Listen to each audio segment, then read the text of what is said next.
மாமல்லபுரத்தில் தாவேகே சார்பில் புதன்கிழமை மாலையில் நடைபெற்ற இப்தார் நோன்பு திறப்பு நிகழ்ச்சியில் பேசிய நடிகர் விஜய், கூட்டணியா, யார் சொன்னது, தனித்துதான் போட்டி என்று அறிவித்திருக்கிறார். முதல் மாநாட்டில் கூறியது போல நம் தலைமையில்தான் ஆட்சி என்பதில் எப்போதும் உறுதியாக இருக்கிறோம். எனவே அதில் எந்த சமரசமும் இல்லை.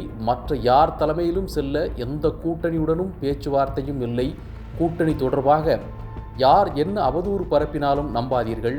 எல்லாம் வல்ல இறைவனருளால் நம் இலக்கை நம்மால் அடைய முடியும் என்று அவர் பேசினார். மறுபடியும் தெளிவாக ஒரு விஷயத்தை நான் சொல்கிறேன்.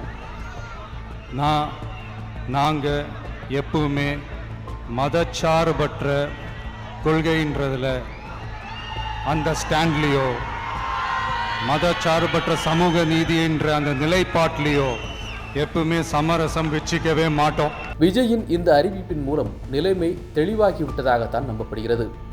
இந்த குழப்பம், அவதூறுகளுக்கெல்லாம் இவரும் இவர்களுடைய கட்சிக்காரர்களுமே கூட ஏதோ ஒரு வகையில் காரணமாக இருந்திருக்கிறார்கள் என்றுதான் அரசியல் பார்வையாளர்கள் கருதுகின்றனர். விழுப்புரம் அருகே விக்கிரவாண்டியில் நடைபெற்ற தாவேக முதல் மாநில மாநாட்டில் பேசும் போதே கூட்டணியில் சேருவோருக்கு ஆட்சியில் பங்கு, கூட்டணி ஆட்சி அமைப்போம் என்றுதான் நடிகர் விஜய் அறிவித்தார்.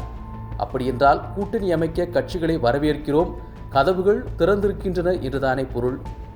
கொள்கை எதிரி பாஜக என்றும் அரசியல் எதிரி திமுக என்றும் பிரகடனம் செய்த விஜய், கரூர் நெரிசலில் 41 பேர் பலியான துயர சம்பவத்திற்கு பிறகு பாரதிய ஜனதாவை நேரடியாக தாக்கி பேசுவதை அறவே நிறுத்தி கொண்டு விட்டார் எனலாம். சில வாரங்களுக்கு முன்னர் வரையிலும் கூட அதிமுகவும் பாரதிய ஜனதாவும் கொஞ்சம் செல்லமாகவே தான் விஜயை அணுகி வந்தனர். கரூர் பலியின் போது கூட அடடா பாவம், அவர் என்னங்க செய்வார் என்ற துணியில்தான் கருத்து தெரிவித்துக் கொண்டிருந்தனர். கரூரில் 41 பேர் உயிர் இழந்ததற்காக காங்கிரஸ் தலைவர் ராகுல் காந்தியே தொலைபேசியில் விஜயுடன் பேசியதாகவும் செய்திகள் வெளியானது. தேர்தல் நேரம் நெருங்க திடீரென விஜயுடன் காங்கிரஸ் கட்சி தலைவர்கள் கூட்டணிக்காக பேச்சு என்று தகவல்கள் புறப்பட்டன. கட்சி பொறுப்பாளர்கள் சிலர் சந்தித்து பேசியதாகவே செய்திகள் வெளியாகின. தாவேக கூட்டணிக்கு தயாராக காத்திருப்பதைப் போல காங்கிரசின் தலைவர்கள் சிலரும் கருத்துக்களை தெரிவித்ததுடன் குறைவான தொகுதிகளை ஏற்க முடியாது, இன்னொரு கட்சி காத்து கொண்டிருக்கிறது என்று திமுகவை எச்சரிக்க தொடங்கினர். பிரச்சனையில் சிக்கிக் கொண்டிருந்த விஜயின் ஜனநாயக பட வெளியீட்டுக்காக மத்திய அரசை கண்டித்து ராகுல் காந்தியை ட்வீட் செய்தார். கூடவே முதல்வர் மு.க.ஸ்டாலின் பிறந்த நாளுக்கு போகட்டும் விடு என்கிற மாதிரி வாழ்த்து தெரிவித்திருந்தார். ஹைதராபாத்தில் காங்கிரஸ் தாவேக கூட்டணி பேசி முடிக்கப்பட்டுவிட்டது என்கிற வரையில் வதந்தி பரவியது.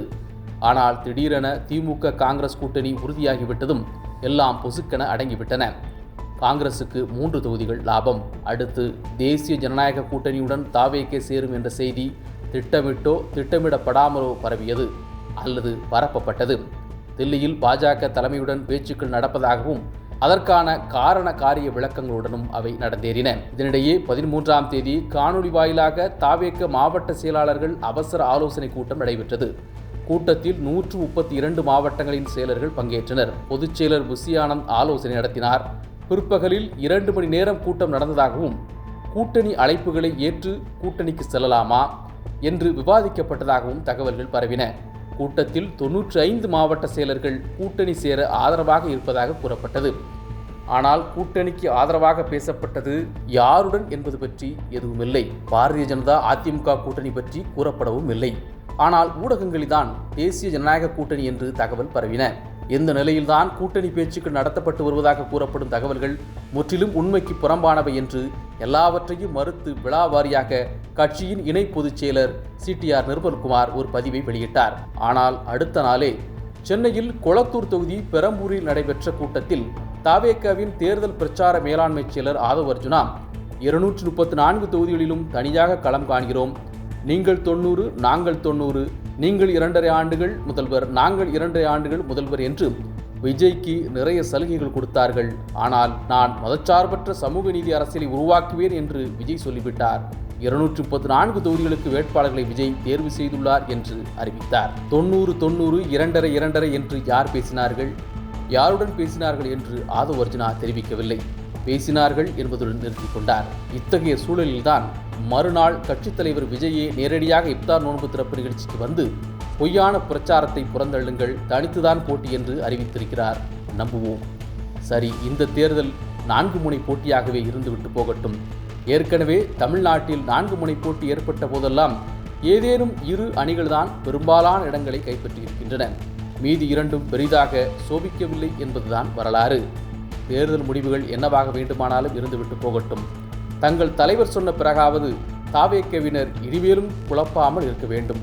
ஏனெனில் வேட்பு மனுக்களை திரும்ப பெற ஏப்ரல் 9ஆம் தேதி கடைசி. அதுவரை பேசிக்கொண்டே இருக்கலாம் அல்லவா லைவாக.